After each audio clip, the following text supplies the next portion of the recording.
Assalamualaikum warahmatullahi wabarakatuh.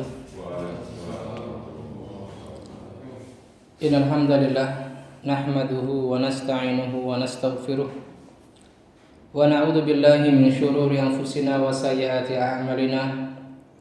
Man yahdihillahu fala mudilla lahu wa man yudlil fala hadiya lahu. Asyhadu an la ilaha illallah wahdahu la syarika lahu wa asyhadu anna Muhammadan abduhu wa rasuluh. Ya ayyuhalladzina amanu taqullaha haqqa tuqatih wa la tamutunna illa wa antum muslimun. Ya ayyuhan nasu taqu rabbakumul ladzi khalaqakum min nafsin wahidah wa khalaqa minha zawjaha wa bassa minhuma rijalan katsiran wa nisaa'a. Wattaqullaha alladzi tasaaluna bihi wal arham. Innallaha kana 'alaikum raqiba. Ya ayyuhalladzina amanu taqullaha wa qulu qawlan sadida yuslih lakum a'malakum wa yaghfir lakum dhunubakum wa may yuti'illaha wa rasulahu faqad faza fawzan 'azima. Amma ba'd. فإن أصدق الحديث كتاب الله وخير الهدي هدي محمد صلى الله عليه وسلم وشر الأمور محدثاتها فإن كل محدثة بدعة وكل بدعة ضلالة وكل ضلالة في النار. Jamaah lembaga Al-Atta Birrabah, Bapak dan Ibu semuanya rahimani wa rahimakumullah. Setelah puja dan puji syukur kita panjatkan kepada Allah Subhanahu wa taala dan selawat semoga senantiasa tercurah kepada uswah hasanah kita Nabi Muhammad sallallahu alaihi wasallam. Maka tema kita sore hari ini adalah tentang memutus candu harta. Tentunya akan kita bahas dari dua sisi, dari sisi si kaya dan sisi kaum miskin, yang mana fenomena hari ini dan bahkan sejak zaman Rasulullah SAW berdakwah di Mekah, kebanyakan orang mengukur kesuksesan adalah dengan banyaknya harta. Kalau pada zaman sekarang mengukur kesuksesan dengan banyaknya follower, dengan gaya hidup. Padahal ini adalah standar semu yang tidak selalu mencerminkan kualitas akhlak, tidak mencerminkan keberkahan, tidak pula mencerminkan kedekatan seseorang kepada Allah Subhanahu wa taala. Karena apabila ukuran kesuksesan adalah harta, maka dampaknya pada orang miskin, mereka semakin terhina. Orang kaya merasa mulia tanpa evaluasi diri. Yang mana pada zaman Rasulullah Sallallahu Alaihi Wasallam hal ini hampir tidak bisa dilalui oleh kalangan miskin papa. Ketika mereka sudah jatuh kepada kondisi menjadi budak, maka hampir-hampir mereka tidak bisa keluar dari lingkaran tersebut. Padahal Allah Subhanahu wa taala berfirman di dalam surat Al-Fajr, "Fa ammal insanu idza mabtalahu rabbuhu fa akramahu wa na'amahu fa yaqulu rabbi akraman." Maka adapun manusia, bila dia diuji oleh Allah Subhanahu wa taala, Allah karuniai dia dan diberi nikmat oleh Allah Subhanahu wa taala. Kebanyakan manusia mengatakan Rabbi akraman, Allah Subhanahu wa taala memuliakanku. Wa amma idza mabtalahu faqadara alaihi rizqah fa yaqulu Rabbi ahanan. Namun apabila Allah Subhanahu wa taala qadara alaihi rizqah ay dhayyaqahu, sempitkan rezekinya, maka mayoritas manusia mengatakan Tuhanku sedang menghinakanku. Maka lanjutan dari ayat tersebut, kalla, sekali-kali tidak.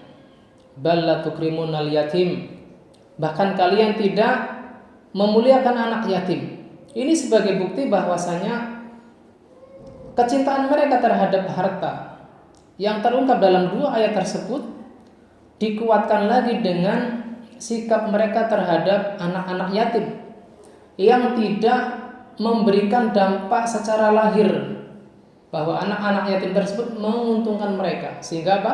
La tukrimunal yatim wala tahadduna ala ta'amil miskin.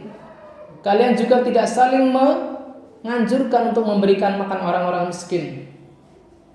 Kemudian pada ayat 2 ayat berikutnya, wa tuhibbunal mala hubban jamma wa ta'kuluna turasa aklan lamma wa tuhibbunal mala hubban jamma.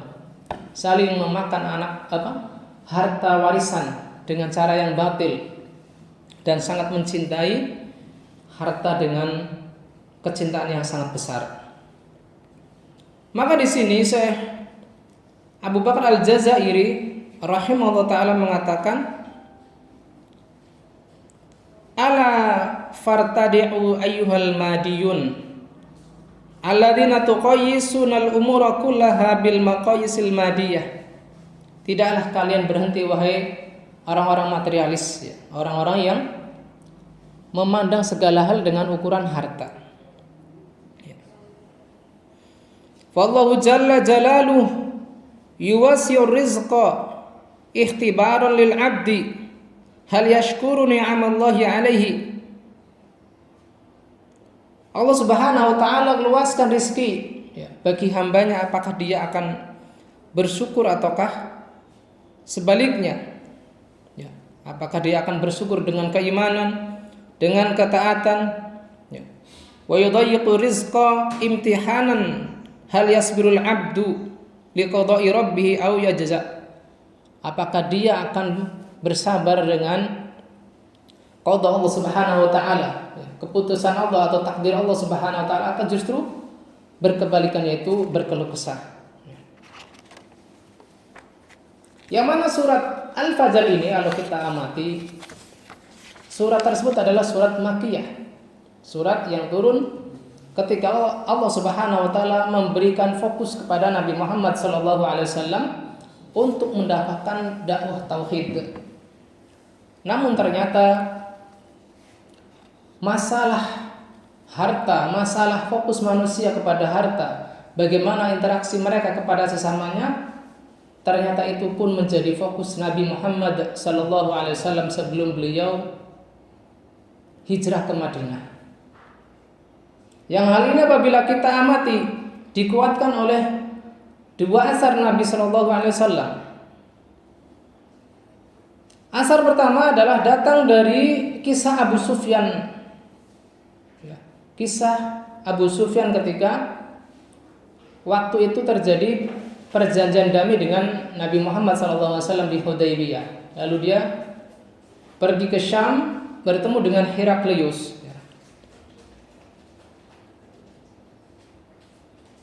Di antara poin penting yang terjadi obrolan antara Abu Sufyan ibn Harb dengan Heraklius adalah ketika dia ditanya oleh Heraklius, yang pertama adalah siapakah di antara kalian yang paling dekat nasabnya dengan laki-laki yang mengaku sebagai nabi, yang paling dekat nasabnya dengan Nabi Muhammad SAW. Maka Abu Sufyan pun mengaku. Maka kata Heraklius, dekatkanlah dia kepadaku, dengan dekatkan pula teman-temannya. Kata Heraklius, katakanlah kepada mereka, sesungguhnya aku akan bertanya kepadanya, yaitu tentang kepada Abu Sufyan, jika ia berdusta maka dustakanlah dia. Maka Abu Sufyan merasa malu untuk berdusta di hadapan Heraklius, ya. Walaupun tujuan dustanya adalah untuk diskreditkan Nabi Muhammad SAW, tetapi di sini sudah ditegaskan oleh Heraklius bahwasanya apabila orang ini berdusta, maka nyatakanlah bahwasanya dia sedang berdusta. Di antara isi tanya jawab tersebut antara Heraklius dengan Abu Sufyan, di antaranya adalah bagaimana nasabnya di tengah kalian. Maka Abu Sufyan menjawab bahwa ia memiliki nasab yang mulia di tengah kami. Pertanyaan kedua, pernahkah ada di antara kalian yang mengatakan hal semacam itu? Maksudnya, apakah ada yang mengaku sebagai nabi sebelum pengakuan Nabi Muhammad SAW? Maka jawab Abu Sufyan tidak. Pertanyaan ketiga, apakah ada di antara leluhurnya ada yang menjadi raja? Maka jawab Abu Sufyan tidak. Pertanyaan keempat, apakah para bangsawan atau orang-orang yang lemah yang mengikutinya? Maka Abu Sufyan menjawab, bahkan orang-orang lemah dari mereka. Apakah jumlah mereka bertambah atau berkurang? Kata Abu Sufyan, bahkan mereka terus bertambah. Apakah ada orang yang murtad karena benci terhadap agamanya atau ajaran agamanya setelah masuk ke dalamnya? Maka Abu Sufyan mengatakan tidak. Pertanyaan lainnya adalah, apakah kalian, yaitu orang-orang kafir Quraisy, pernah menuduh Nabi Muhammad SAW berdusta sebelum ia mengatakan apa yang ia katakan, yaitu sebelum dia mengaku sebagai nabi? Maka jawab Abu Sufyan tidak lagi. Apakah dia berkhianat? Pernah berkhianat? Jawab Abu Sufyan tidak lagi. Di antara pertanyaan lain, apakah terjadi peperangan di antara kalian dengan Nabi Muhammad? Maka jawaban Abu Sufyan ya. Lalu bagaimana hasilnya? Apakah selalu menang? Kata Abu Sufyan, kadang kami yang menang, kadang dia yang menang, bergantian. Lalu yang paling penting adalah, apa yang dia perintahkan kepada kalian? Maka jawab Abu Sufyan menukil dari ucapan Nabi Muhammad SAW, "U'budullaha wahdah wa la tusyriku bihi syai'a." Sembahlah atau ibadahlah kalian kepada Allah Ta'ala semata, dan jangan kalian sekutukan sesuatu pun dengannya. Watruku ma yaqulu aba'ukum, dan tinggalkanlah apa yang dikatakan oleh nenek moyang kalian dari berbagai keyakinan batil. Ini masih berkaitan dengan akidah. Lalu yang ketiga, wa ya'muruna bis-shalah. Beliau sallallahu alaihi wasallam juga memerintahkan kami untuk salat. Ini berkaitan dengan ibadah. Lalu yang keempat adalah wasidqi wal afaf was-silah. Beliau juga memerintahkan kami untuk berbuat jujur atau berbuat benar, menjaga kehormatan atau tidak meminta-minta, dan menjaga silaturahim atau kekerabatan. Maka di sini, ya ayyuhal ikhwah, Bapak dan Ibu semuanya, hal yang menjadi pendukung kisah ini terhadap kajian kita kali ini adalah bahwasanya misi dakwah Rasulullah SAW walaupun belum hijrah ke Madinah tidak hanya semata-mata berkaitan dengan tauhid, tetapi dengan berkaitan pula dengan baiknya muamalah antara sesama manusia. Yang mana kisah ini adalah terjadi ketika terjadi perdamaian antara bangsa Quraisy dengan kaum muslimin di Sulh Hudaybiyah. Yang mana kisah ini cukup panjang, yang bisa kita dapati di hadis Sahih Bukhari nomor 7. Di sini fokus kita, pertanyaan Heraklius tidak berkaitan dengan harta. Tidak berkaitan dengan harta.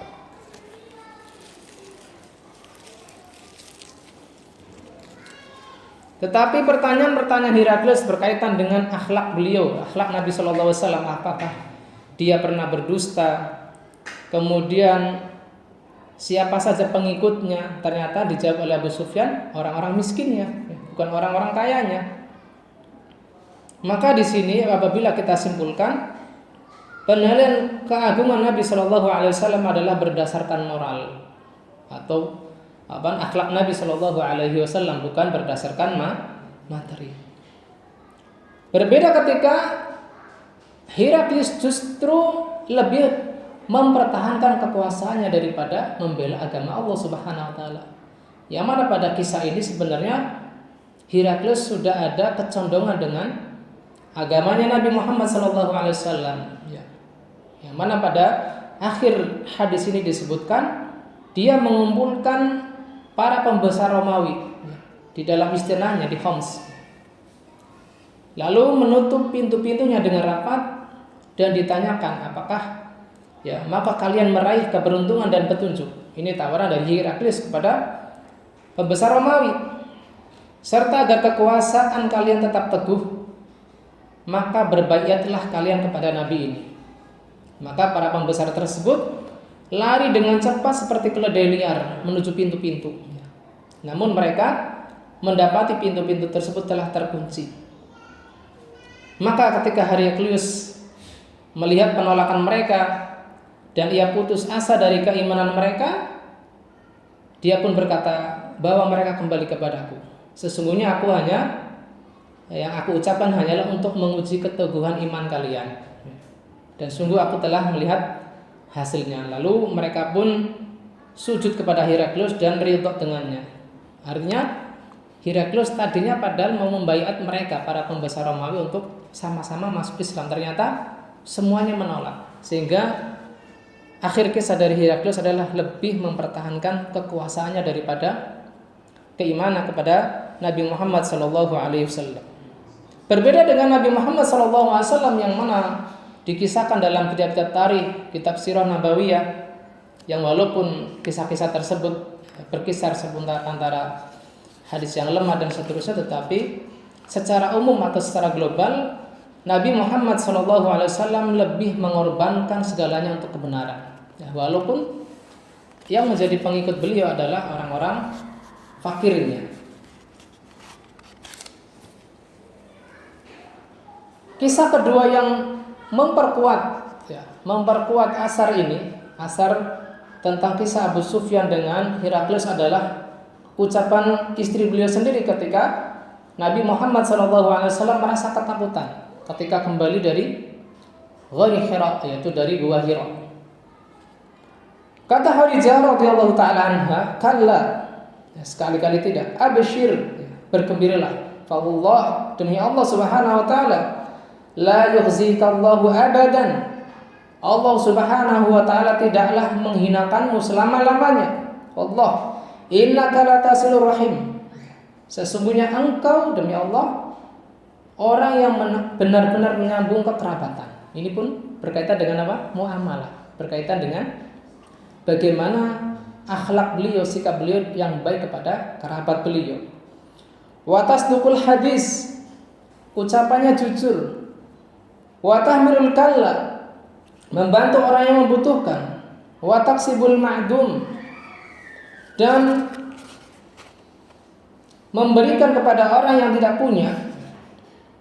Wa taqrul dhaif, menjamu tamu dengan baik. Wa tu'inu ala nawaibil haq, dan membantu orang-orang yang memperjuangkan kebenaran. Maka tidak mungkin Allah Subhanahu wa taala akan menghinakanmu.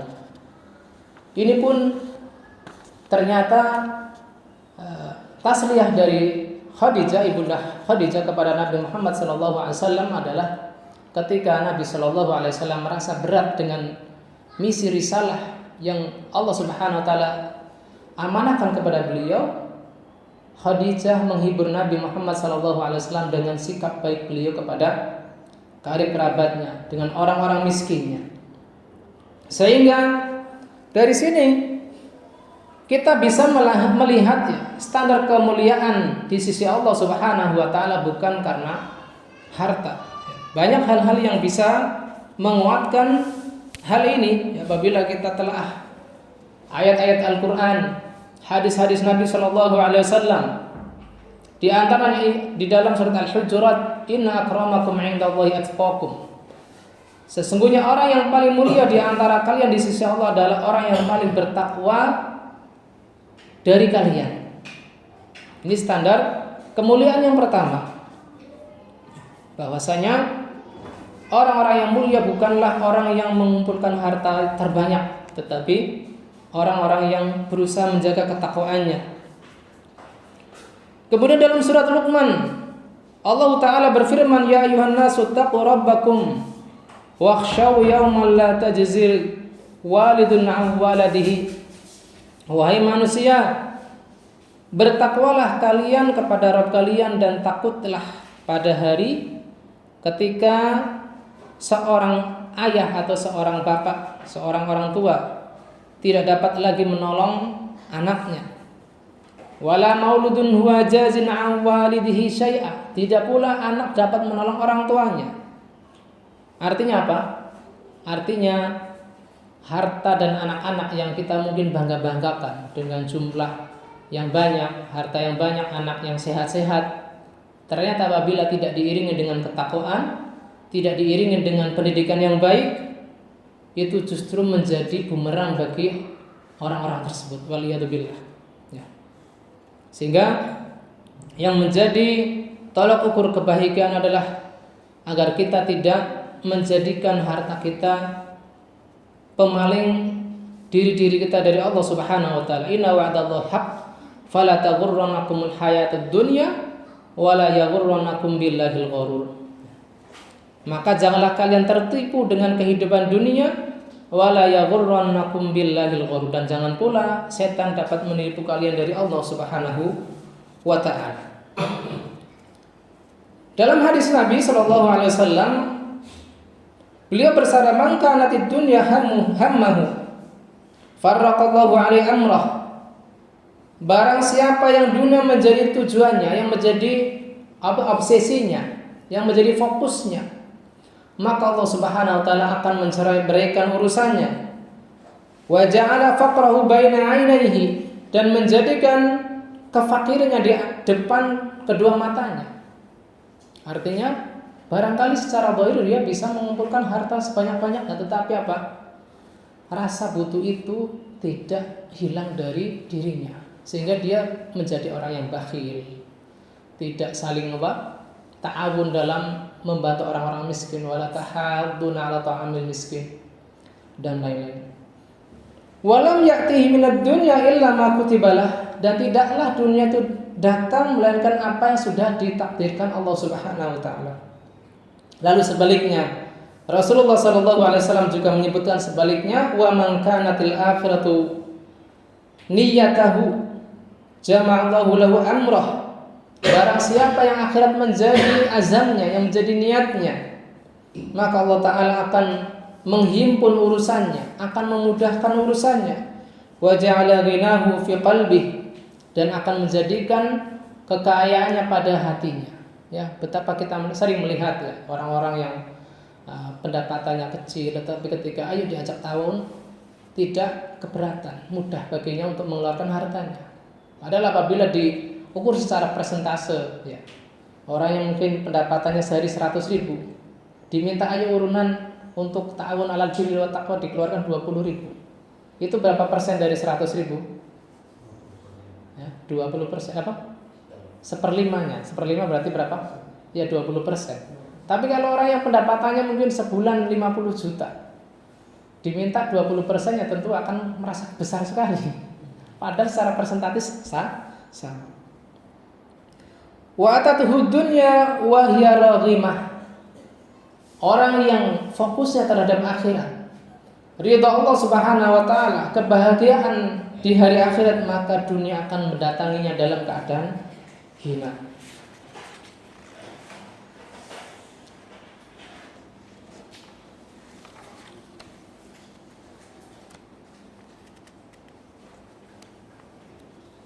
Nah, di sini kita langsung masuk kepada pembahasan bagaimana alternatif Islam ya, bagi orang-orang yang membutuhkan. Ya. Misalkan kita di posisi orang-orang kaya, agar kita faham bagaimana cara membantu orang-orang fakir miskin. Karena kemiskinan apabila kita biarkan, dampaknya akan banyak ya. Ada kebencian kelas, ada kesenjangan sosial, kemudian meningkatnya kriminalitas, yang walaupun negara kita belum menetapkan aturan-aturan had dalam Islam, tapi apabila kita tidak memicu potensinya, tentu kriminalitas itu pun bisa lebih ditekan kembali. Ya. Karena Nabi Shallallahu Alaihi Wasallam sendiri berdoa, Allahumma inni a'udzubika minal kufri wal faqr. Ya Allah, aku berlindung kepadamu dari kekufuran dan kefakiran. Dan ada asar yang terkenal dari Ali bin Abi Thalib, "Lau kana al-faqru rajulan laqataltuhu." Seandainya kefakiran itu adalah seorang laki-laki, tentu aku akan membunuhnya. Artinya apa? Kefakiran itu sendiri adalah memiliki potensi besar untuk kerusakan, ya, untuk kriminalitas, untuk kekufuran dan lain sebagainya. Sehingga Islam membawa alternatif, membawa solusi bagaimana mengatasi kefakiran yang barangkali menimpa kaum muslimin, yang mana hari ini hampir-hampir saja kondisinya mirip dengan zaman awal Islam. Orang-orang yang miskin akan sangat jauh potensinya untuk bisa sama dengan orang-orang yang kaya. Solusi pertama adalah zakat, ya. Sebagaimana kita tahu, zakat mal, ya, yang sudah kita pahami bersama. Kemudian yang kedua adalah adanya takaful ijtimai, ya. Ibaratnya kita adalah solidaritas sosial. Artinya seberapa kebutuhan yang dibutuhkan umat, maka itu bisa diambil dari harta di luar zakat, tidak harus menunggu zakat terkumpul. Kemudian yang ketiga adalah adanya syariat wakaf. Baik wakafnya adalah hal properti tidak bergerak ataukah yang produktif, semisal sawah dan seterusnya. Yang keempat adalah kafarat yang mengandung unsur sosial. Kafarat atau denda yang mengandung unsur sosial. Semisal pembebasan budak pada masa Nabi Shallallahu Alaihi Wasallam, ataukah memberi makan fakir miskin, ya, semisal orang yang melanggar puasa Ramadan, ya, dengan memberi makan 60 orang miskin bila dia tidak mampu untuk berpuasa 2 bulan berturut-turut. Ataukah orang tua yang tidak lagi mampu berpuasa, maka dia pun ada fidyah yang dikeluarkan, ya. Dan lain-lain, ya. Fidyah itu banyak, ya. Fidyah dalam masa-masa haji dan lain sebagainya. Kemudian ada yang dinamakan al-ibdha. Al-ibdha adalah memberikan modal dagang. Al-ibdha adalah memberikan modal dagang kepada orang lain untuk dikelola tanpa bagi hasil. Artinya kayak pinjaman, ya, pinjaman. Ini namanya al-ibdha. Kemudian yang kedua, yang keberapa? Ada yang menghitung? 2, 3, 4, 5, 6. Yang keenam. Yang keenam adalah al-manihah. Al-manihah adalah memberi sesuatu untuk dinikmati hasilnya sementara, berarti dipinjami. Semisal pemanfaatan rumah kosong apabila tidak dipakai, jual mobil nggak laku-laku, ternyata ada yang butuhnya, udah dipinjemin dulu, dipakai dulu. Ini namanya al-manihah. Kemudian yang ke-7 adalah badlul fadl, yaitu memberikan kelebihan yang tidak diperlukan untuk membantu orang lain. Jadi yang tentunya sebagian kita masih terasa berat, ya, karena ini sifatnya bukan peminjaman lagi, tetapi diberikan cuma-cuma. Yang pertama al-ibdha itu adalah memberikan modal dagang, kemudian ditarik lagi ketika sudah berhasil. Kalau al-manihah itu adalah sifatnya meminjamkan properti yang tidak bergerak, misal rumah, meminjamkan mobil. Dan badlul fadl adalah memberikan kelebihan. Misalkan ada orang kaya yang memiliki sarana transportasi lebih dari kebutuhan, misalnya mobil, ataukah makanan, ataukah pakaian, maka ini bisa diserahkan kepada orang-orang muslim yang membutuhkannya.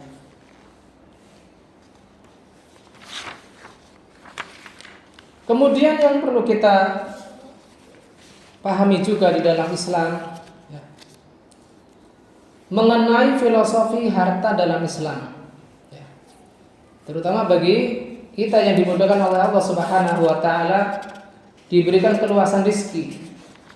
Bahwasanya dalam Islam kita memandang harta dari Allah Subhanahu wa taala adalah titipan Allah Subhanahu wa taala, bukan milik pribadi secara mutlak.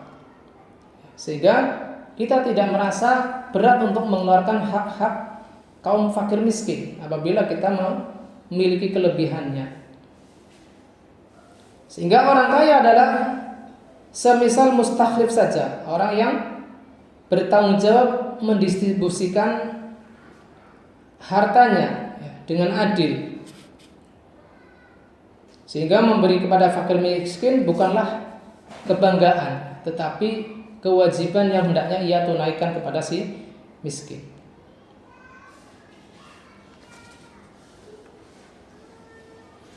Orang yang kaya juga hendaknya memandang dirinya bukan sebuah identitas superior, ya, tetapi melainkan amanah dan ujian, ya, sebagaimana tadi disebutkan, fa'amal insanu idza mabtalahu rabbuhu fa'kramah. Di sini antara si kaya dan si miskin sama-sama ujian dari Allah Subhanahu wa taala. Sehingga hendaknya dia punya keinginan besar untuk lolos atau berhasil dari ujian tersebut. Bukan orang-orang yang gagal dengan ujian tersebut, entah itu ujian kekayaan ataukah ujian kefakiran. Adapun bagi si miskin, ya, yang Allah Subhanahu wa taala uji dengan kemiskinan, maka hendaknya mindset kita adalah membangkitkan harga diri kita, ya, harga diri kita, dan optimisme bahwasanya apabila kita berusaha disertai dengan doa dan tawakal yang benar kepada Allah Subhanahu wa taala, tidak mustahil Allah Subhanahu wa taala angkat kita, ya. Membangkitkan harga diri bukan berarti apa? Kita berleha-leha menunggu pertolongan orang-orang agniya, orang-orang kaya. Sehingga hendaknya kita tetap berusaha dengan bekerja, dengan berdagang, dan optimisme yang besar disertai dengan tawakal yang besar kepada Allah Subhanahu wa taala. Pernah dikisahkan di Mesir, ya, ada 4 Muhammad, Arba'u Muhammad. Yang pertama adalah Muhammad bin Huzaimah, yang kedua ada Muhammad At-Tabari, ya, Ibnu Jarir At-Tabari, kemudian Muhammad Ar-Ruyani, yang keempat siapa ya? Lupa. 4 orang ini sedang menuntut ilmu, yang qadarullah taala mereka kehabisan bekal. Lalu mereka berundi, ya. Pertamanya bermusyawarah. Solusi apa agar mereka tetap bertahan hidup, ya, biar tetap menuntut ilmu, mereka tidak pulang ke kampungnya masing-masing. Ternyata solusi paling pahitnya adalah mereka mengemis. Dan yang terkena undian adalah Ibnu Huzaimah, penulis kitab Sahih Ibnu Huzaimah. Tetapi Ibnu Huzaimah meminta kesempatan, ya, kepada 3 Muhammad yang lain agar dia diberi kesempatan untuk sholat istikharah. Nah, biidznillah ta'ala ketika dia belum selesai sholat istikharah, tiba-tiba pintu kosnya itu diketuk. Ternyata yang datang adalah prajurit dari Mesir. Yang mana prajurit tersebut menceritakan bahwasanya Amir Mesir, yaitu gubernur Mesir, bermimpi di tempat ini ada 4 Muhammad yang sedang kekurangan. Nah, masing-masing dari Muhammad tersebut, ya, Muhammad bin Khuzaimah, kemudian At-Tabari dan Ar-Ruyani, satu lagi anak terlupa namanya, dititipi oleh Amir tersebut masing-masing 50 dinar. Tentunya 50 dinar kalau zaman sekarang sangat besar sekali. Ini menunjukkan bahwasanya di antara usaha adalah kita berdoa kepada Allah Subhanahu wa taala. Tentunya setelah tidak ada usaha lain yang secara real kita bisa kita kerjakan. Sehingga orang-orang yang ditimpa kefakiran hendaknya tidak berputus asa dari Allah Subhanahu wa taala sebagaimana kisah 4 Muhammad tersebut. dengan istikharah ternyata Allah Subhanahu wa taala menjaga Ibnu Khuzaimah dari mengemis atau meminta-minta, sehingga ternyata Allah taala gerakkan hati gubernur saat itu untuk mengutus prajuritnya menitipkan masing-masing dari Muhammad itu adalah 50 dinar. Kemudian mindset kita yang kedua kepada si miskin adalah jangan memandang bahwa si miskin sebagai beban. Tentu ini beban bagi orang-orang kaya, tetapi sebagai bagian dari solusi sosial. Yang mana solusi sosial tersebut ketika si kaya menyedekahkan hartanya, ini adalah berpotensi besar mendapatkan ridha dari Allah Subhanahu wa taala. Yang mana apabila kita telah Al-Qur'an, kita akan banyak mendapati ayat-ayat Al-Qur'an, kurang lebih ada 200 ayat yang memotivasi para aghnia agar berinfak di jalan Allah Subhanahu wa taala. Dan mindset ketiga adalah agar si miskin memikirkan adanya jalan produktif dan terhormat untuk keluar dari kemiskinan. Wallahu taala alam bisawab. Demikian yang bisa kita bahas agar kita terputus dari candu harta. Tentunya bagi si kaya adalah agar orientasinya bukan semata-mata dunia. Dia memandang bahwasanya harta adalah titipan dari Allah Subhanahu wa taala. Begitu pula bagi si miskin agar ketika Allah Subhanahu wa taala uji dia dengan kemiskinan, hendaknya dia tetap berprasangka baik dengan Allah Subhanahu wa taala, dengan tetap berusaha, sehingga barangkali ketika Allah taala uji dia dengan kemiskinan, Allah bukakan untuknya rezeki-rezeki lain yang tidak terhitung dengan uang. Tentunya kajian ini bukan berarti mengajak kita agar hidup miskin, bukan. Kita tetap bekerja, kita tetap berdagang, berniaga di dunia untuk bekal ibadah kita. Apabila orang Islam miskin semua, tentunya tidak ada haji, tidak ada pembangunan madrasah dan lain-lain. Wallahu taala alam bisawab. Semoga apa yang bisa kita bahas sore ini bisa bermanfaat. Sebelum kita tutup majelis, barangkali ada diskusi, saya persilakan kepada jamaah untuk bertanya jawab. Wassallallahu ala nabiyyina Muhammadin wa ala alihi washabbihi wasallam.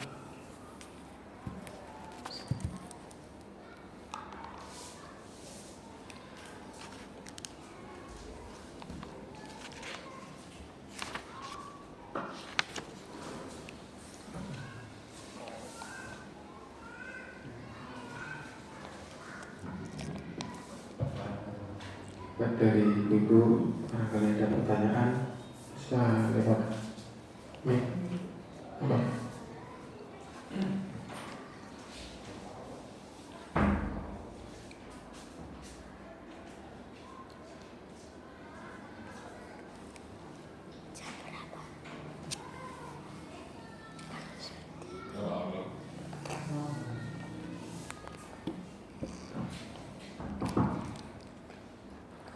Sambut Pak. Oke. Karena tidak ada pertanyaan, tidak ada diskusi, maka saya cukupkan kajian kita sore ini. Semoga bermanfaat bagi saya yang menyampaikan dan antum semua yang menyimaknya. Kurang lebihnya mohon maaf. Billahi taufiq wal hidayah. Walakum minkum. Wassalamualaikum warahmatullahi wabarakatuh.